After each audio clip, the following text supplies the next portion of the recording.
নুনমাটিৰ পৰা দীঘিলী পুখুৰীলৈ নিৰ্মাণ কৰি থকা আমাৰ নতুন উৰণীয়া সেতুখনকো আমি মহাৰাজ পিঠুৰ নামেৰে নামাকৰণ কৰিবলৈ সিদ্ধান্ত লৈছো।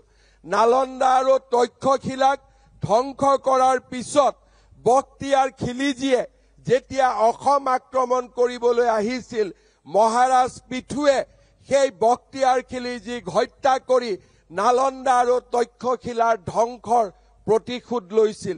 এই মহান অসমীয়া বীৰগৰাকীক ৰাষ্ট্ৰীয় প্ৰেক্ষাপটত আকৌ এবাৰ প্ৰক্ষেপ কৰা, আকৌ এবাৰ স্থাপন কৰা আমাৰ চৰকাৰৰ সেই দায়িত্বভাৰো গ্ৰহণ কৰিছে।